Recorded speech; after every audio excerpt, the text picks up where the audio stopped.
Autolite and its 98,000 dealers bring you Mr. Ronald Reagan in tonight's presentation of Suspense.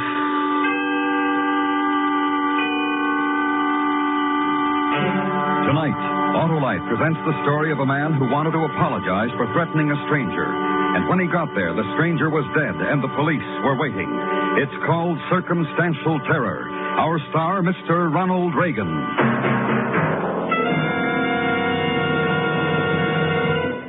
This is Harlow Wilcox with a $100,000 reminder. That total will be given to recognized charities in cash through the Autolite Family Charity Drawing. And you may be one of 25 persons selected to name your own church, hospital, or any other local or national recognized charity to share in this huge sum. There's no obligation except printing your name and address, but your favorite recognized charity may share in thousands of dollars. To tell you how important this is to his organization, we are privileged to present General George Kenney, president of the Arthritis and Rheumatism Foundation. This generous Autolite offer will greatly aid the work of such groups as the Arthritis and Rheumatism Foundation. If you are one of the 25 persons chosen to name your favorite organization, I hope you will remember the 10 million people who suffer the pain and the crippling of arthritis. They will be most grateful for your help. Good luck to you in this Autolite Family Charity Drawing.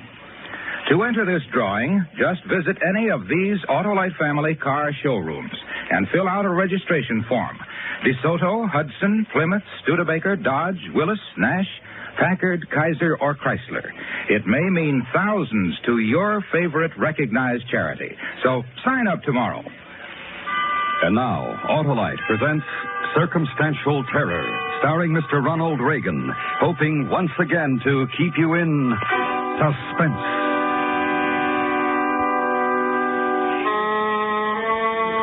I wasn't the only one who was mad at him. All the other guys felt just about like I did. About Curly Weber, that is. You see, if he hadn't let the pressure go too high, we'd have all been in good shape right now. As it was, the boiler blew up and wrecked the cleaning plant where I worked. The owner collected the insurance money and got out of the business, which left us with no jobs.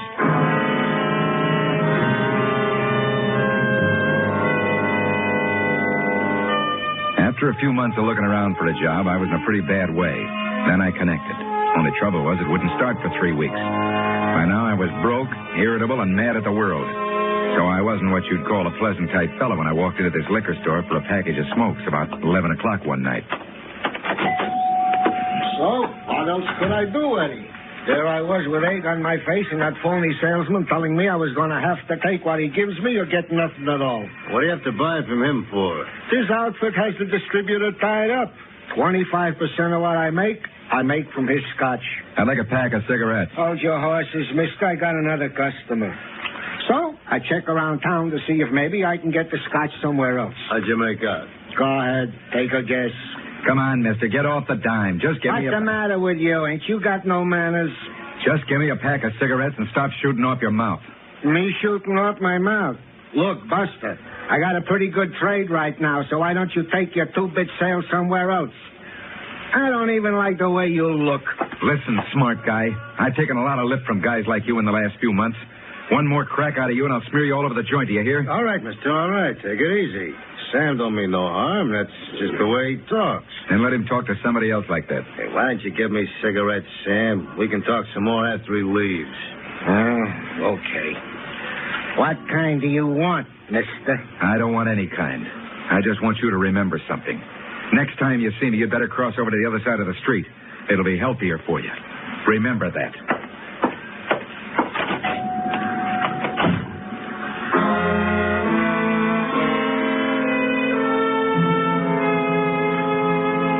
I went back to my room and poured myself a drink. No doubt about it, I'd acted like a fool.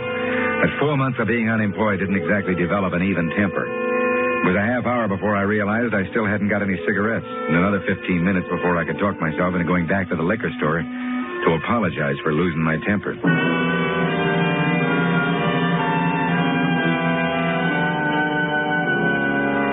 The street was dark, and the only light on the whole block came from the glowing window of the liquor store. I still wasn't sure what I was going to say to Sam when I got there, but I knew I'd fix everything up all right. I'd gotten to within about 100 feet of the store when I noticed a black, or what seemed to be black, coupe parked in front of the store. Just about the time I noticed it, I heard a shot. It seemed to come from the direction of the store. I stopped for a second. Then a guy rushed out of the store right in front of me, jumped into the car, and before I could do anything, it roared down the darkened street out of sight. I ran to the store and looked in. Nobody around. And I looked behind the counter. The guy I'd argued with, Sam, was on the deck. I could tell right away that it was a waste of time to check his pulse, but I did it anyway. He was dead, all right. Then I started to the door to call the cops. Hey, what's going on? What'd I tell you, Irv? I saw who did it. He ran out the door as I was coming up the street. Come on. Grab him, Irv. He did it. That's the guy I was telling you about. Come on, buddy. Let go. I tell you, I didn't do it. I didn't do it. I saw the guy that did. Let go. Hold on to him, Irv. That's the guy Sam had to throw out of the store. He was casing the joint. That's what he was doing. Let go. Yeah, hold him good, Irv. I'm going for the cops. Don't worry. He ain't going nowhere.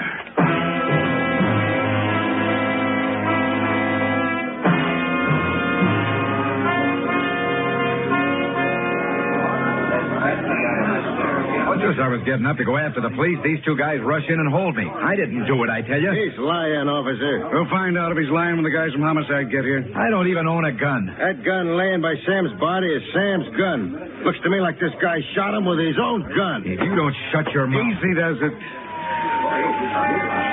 What happens when the guys from homicide get here? You want my honest opinion, mister? Yeah, sure. I didn't put the cuffs on you for laughs. I think you've had it, buddy. It's only an opinion, but from what I can see here, and what I've gotten from these witnesses, you're nailed, buddy. Nailed good.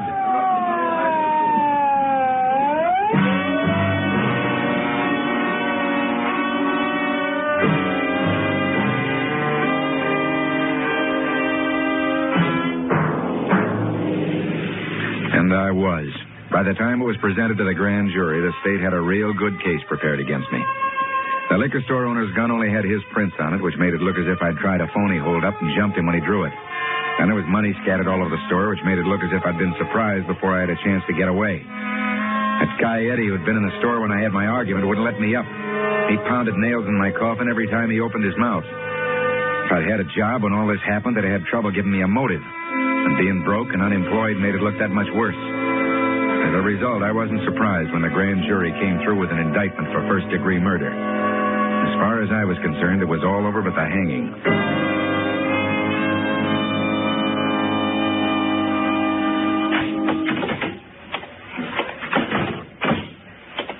Hi, you, Frank Thompson? Right now, I wish I weren't, but I am. Who are you? I'm Ernest Gibbons. I've been assigned as public defender in your case. You're wasting your time. Why? Are you guilty? No, I'm not. Well, then I'm not wasting my time.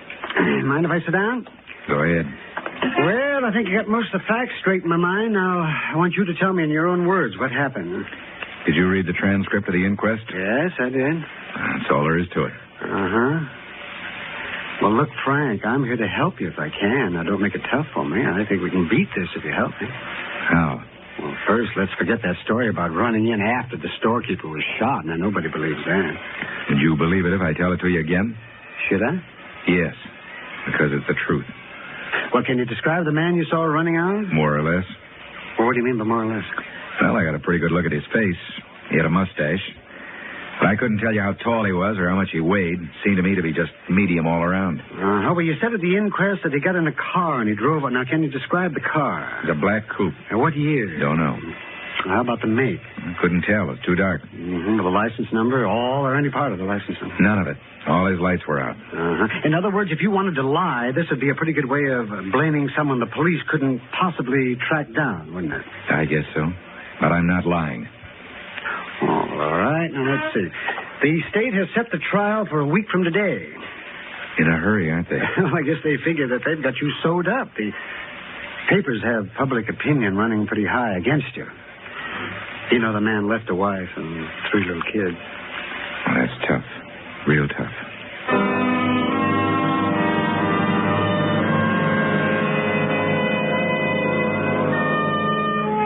It was a couple of days later that Ernie came to me and said they were selecting the jurors who'd hear the case. This was a part of the law I didn't know a thing about, so when he said I had a right to sit in on the selection, I went along, only to get out of the cell for a few hours. Well, Well, to put it simply, it's more of an interview than anything else. It also gives us a chance to get jurors we think might be more easily swayed to our way of thinking.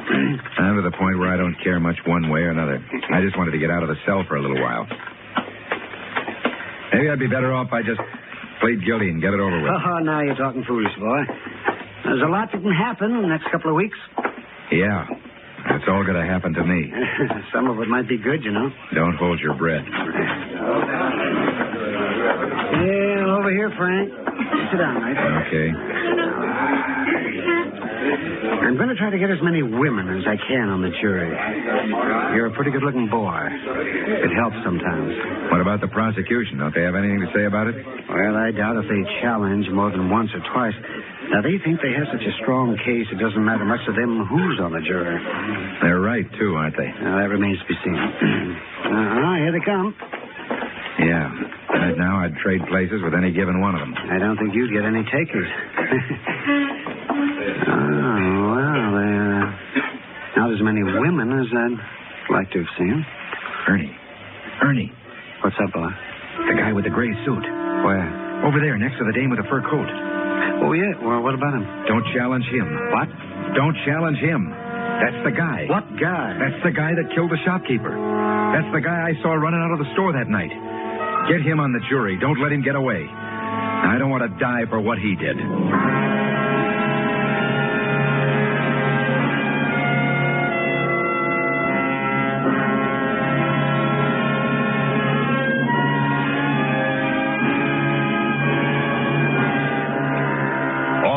Is bringing you Mr. Ronald Reagan in Circumstantial Terror. Tonight's presentation in radio's outstanding theater of thrills, Suspense.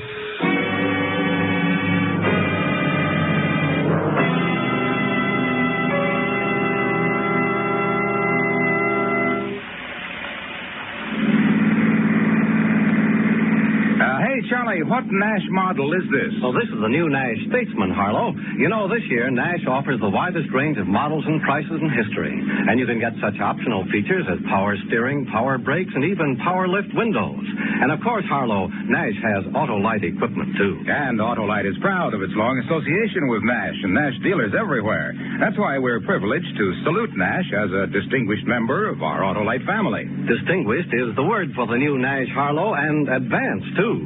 The 1954 Nash gives you greater safety with exclusive unitized Nash air flight construction, greater economy on regular gasoline, greater comfort with a new exclusive Nash all-weather eye air conditioning system that heats, ventilates, and cools at your command. And Harlow, next week, Nash introduces a completely new kind of car. Watch for it. Okay, Charlie, and thanks for the ride. Always a pleasure, Harlow, especially in a new Nash. And now, Autolite brings back to our Hollywood soundstage Mr. Ronald Reagan in Elliot Lewis's production of Circumstantial Terror, a tale well calculated to keep you in suspense.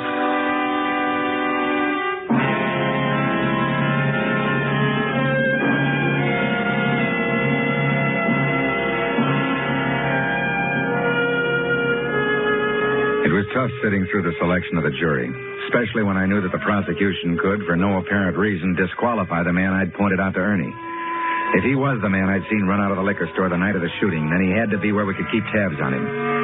Ernie sacrificed a couple of his limited number of peremptory challenges just to make sure the guy came up for selection. When he did, there was no objection on either side, and we had him.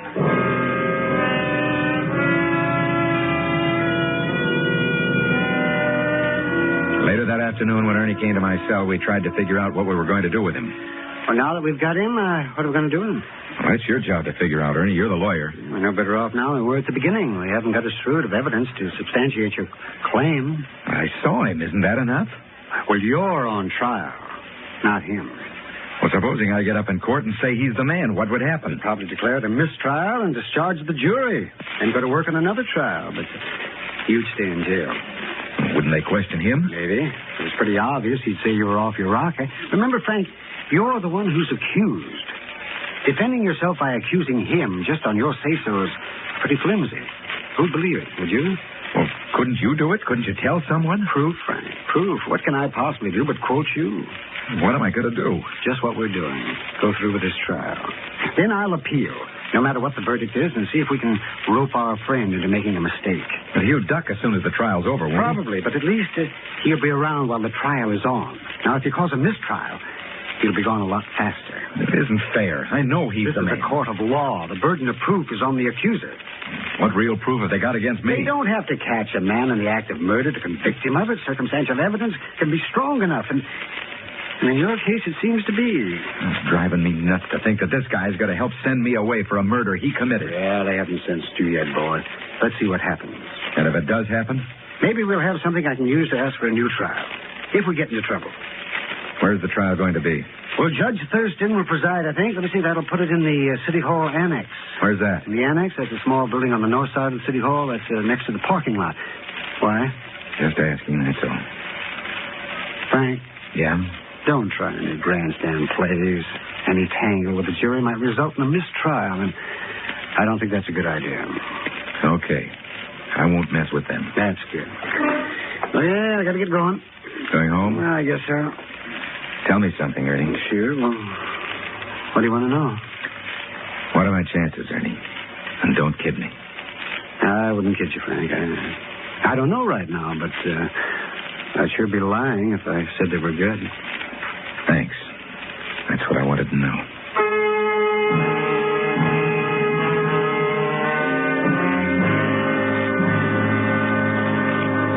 That's what I liked about Ernie. When you asked for the truth, he gave it to you.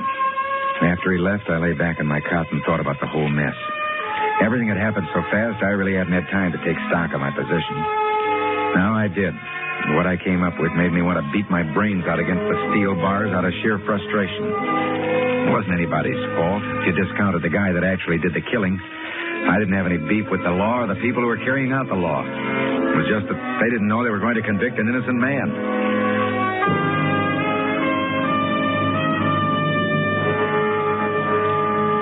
For hours, I guess I lay there thinking about ways to clear myself.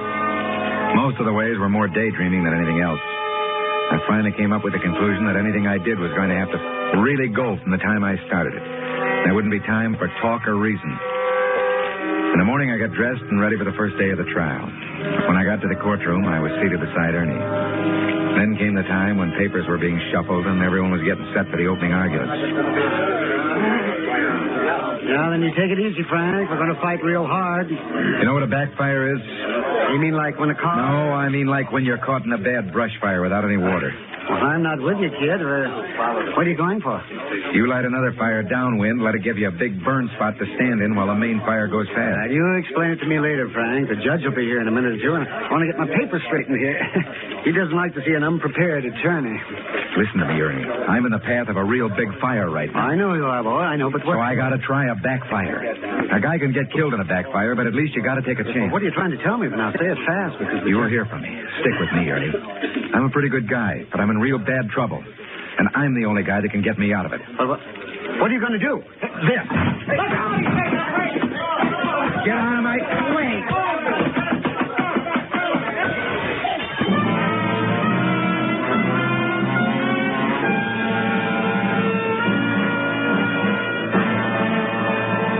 It was the only thing I could do. I couldn't sit by while 12 people tried to make up their minds whether I must die for a murder I didn't commit.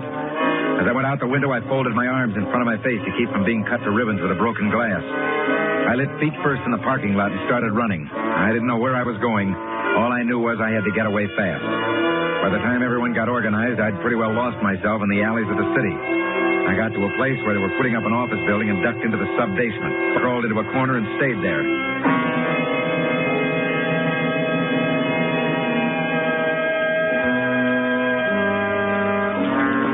Somewhere around midnight, I slid out and started for the only guy in town I knew wouldn't turn me in as soon as he saw me, Ernie Gibbons.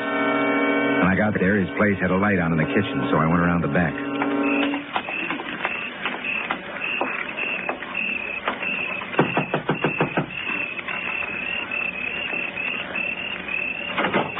Hi, Ernie. Let me in. Oh, come on, hurry.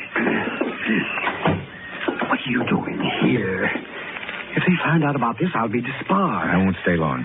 Wait till I turn the light off. Now, sit right there, Frank. And don't move around too much. Thanks. Okay. Tell me why you did it. I told you this morning in court. This is my backfire. I couldn't just stand around while they made up their minds whether to kill me or let me rot in jail. I didn't do it. I'm going to get the guy that did. Oh, then they'll really have you. And they'll have me for something I did, not something I didn't. Well, why'd you come here? I need an address. An address, you mean? The guy with the mustache? Yeah? Got anything on him? He isn't around, Frank. How do you know? By the time I got through with the mess you left behind, it was pretty late in the day. What are you talking about? Just this. We knew he'd duck out as soon as the trial was over. But during the trial, we might have been able to work something. That's why I warned you about causing a mistrial. Well, this afternoon I went over to the address he'd given. And he moved out a few hours after your break.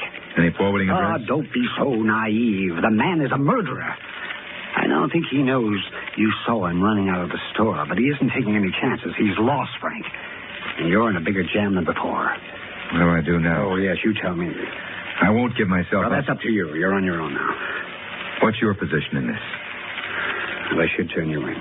But you won't. Oh, you're a cinch to have the book thrown at you when they get you. I gotta think. Yeah, sure. Ernie, do something for me, will you? I might. What is it? I'm a pretty hungry man. Could you rustle me up some food? Oh, sure, Frank. I'll fix you some food.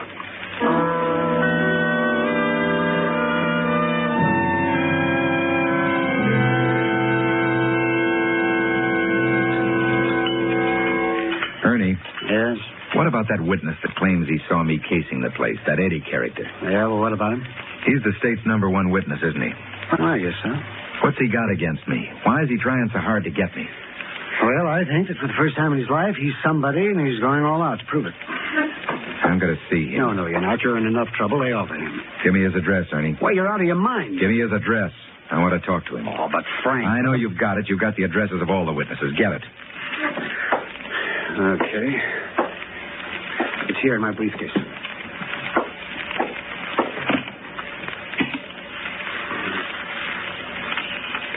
Hey. What?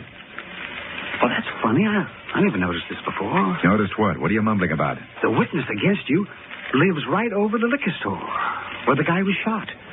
Ernie. Yeah? Just a thought. But he's the fellow that accused me of casing the shop. Suppose it was the other way around. Suppose he was casing it for our friend with the mustache. Well, you would have to prove a connection between the two men. But... So how are you going to do that? I don't know. I'll figure that out when I get there. Oh, I can't let you do that, Frank. Don't try to stop Well, me. you could get picked up on the way there. I'll be there in a few It's minutes. 3 or 4 miles from here. You're lending me your car. I am. Yeah. Give me the keys. Okay. Here. So long, Ernie.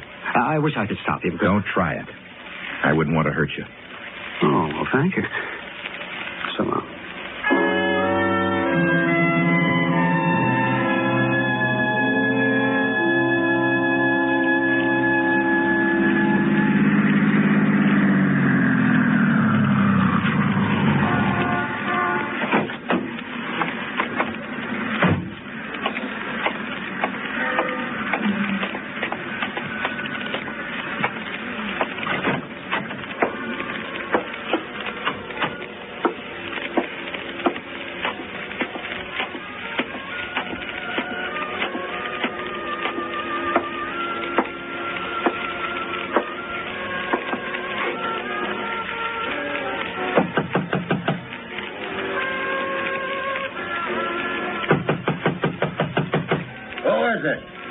Whitey Wilson, come on, open up. I don't know any... But you know me, Eddie. Thompson! That's right, Frank Thompson, fall guy. What do you want from me? I want to know why you're so anxious to see me burned. You tried to hold Sam up and killed him, that's why. You know better than that. I do?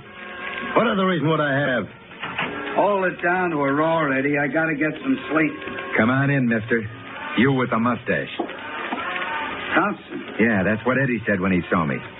All right, Eddie, what's this guy doing here? He's my brother, but it don't mean... Posey, huh? One guy in a witness box and one guy in a jury. You really got it made. Yeah.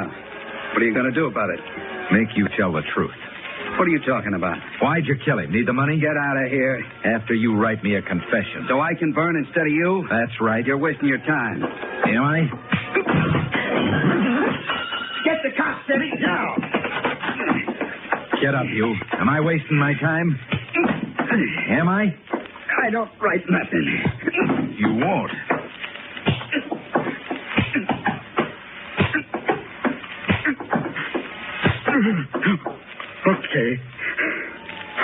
Okay, now.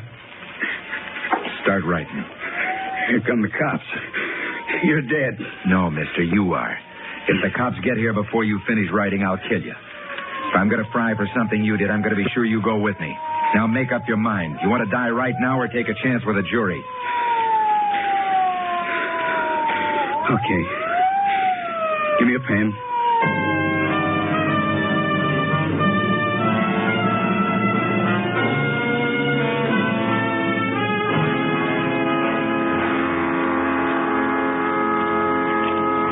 You understand why I sent for the cops, Frank. I didn't want you getting any more trouble. Oh, sure, that's all right.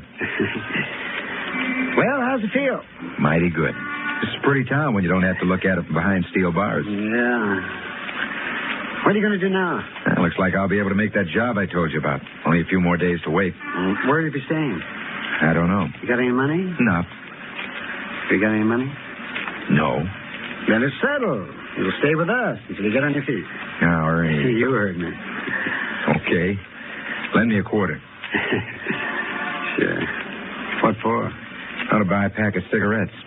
From a machine.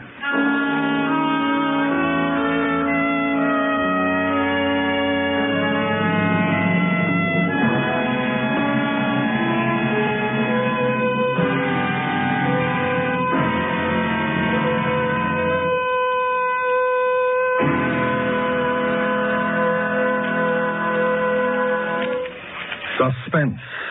Presented by Autolite. Tonight's star, Mr. Ronald Reagan. Congratulations on an excellent performance, Ronald. Well, thanks, Harlow.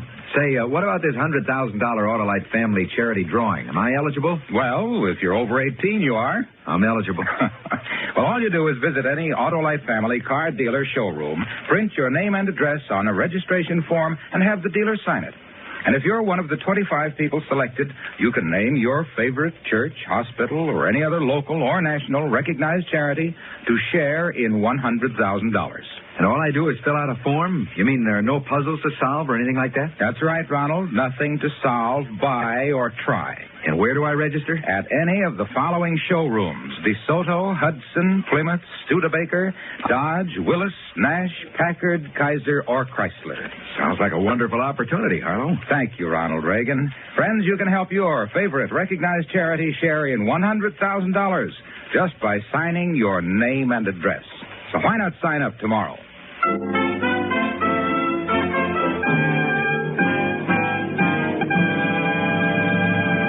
Next week, the story of a cross-country train trip, during which a police officer finds himself torn between his assignment and his personal feelings for the girl in car 32. Our star, Mr. Victor Mature. That's next week on Suspense. Suspense is produced and directed by Elliot Lewis, with music composed by Lucian Morowick and conducted by Lud Gluskin. Circumstantial Terror was written for Suspense by Ross Murray. In tonight's story, Howard McNear was heard as Ernie. Featured in the cast were Vic Perrin, Clayton Post, Charles Calvert, Hal Gerard, and Kirk Martell. Ronald Reagan is currently starred with Steve Forrest and Dewey Martin in the MGM production Prisoner of War. And remember next week, Mr. Victor Mature in Thomas Walsh's story, The Girl in Car 32. This is the CBS Radio Network.